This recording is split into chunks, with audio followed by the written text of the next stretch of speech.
জয় মা তারা, জয় গুরু বামদেব। প্রতিদিনের মতো গল্পকথায় তারাপীঠে আপনাদের সুস্বাগতম জানাই আমি আনন্দময়ী তারামায়ের পূজারী অচিন্ত। হিন্দু ধর্মে তারামা হলেন দশ মহাবিদ্যার দ্বিতীয় রূপ।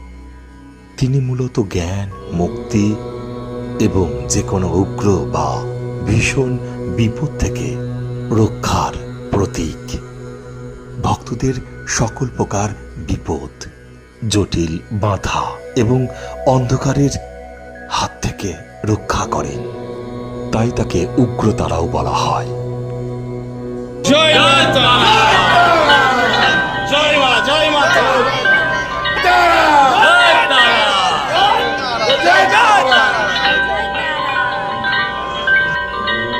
পুরাণ অনুসারে সমুদ্র মন্থনের সময় বিষের জ্বালায় শিব যখন নীলকণ্ঠ হয়ে চৈতন্য হয়ে পড়েন, তখন দেবী তারা তাকে স্তন পান করিয়ে চেতনায় ফিরিয়ে এনেছিলেন। এই থেকেই প্রমাণিত হয় যে তিনি মহাদেবের মহাশক্তি। তাই তো স্থানটি মহাপীঠ তারাপীঠ, শক্তিপীঠ তারাপীঠ।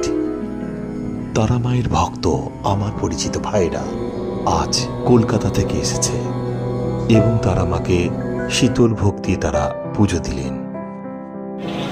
জয় মা তারা, জয় মা তারা, জয় মা। আচ্ছা, মাকে ভোগ দিয়ে কেমন লাগছে? খুব ভালো। বলো মন্তব্য কি? জয় মা, জয় মা। বাবু কেমন লাগছে? ভালো লাগছে তো? ও মা, জয় মা তারা। এবং সেই শীতল ভোগ তারা সাধারণ ভক্তদের মধ্যে তারামায়ের মন্দির প্রাঙ্গণে বিলি করে দিলেন। আপনাদের দর্শন করায় তারই এক ঝলক।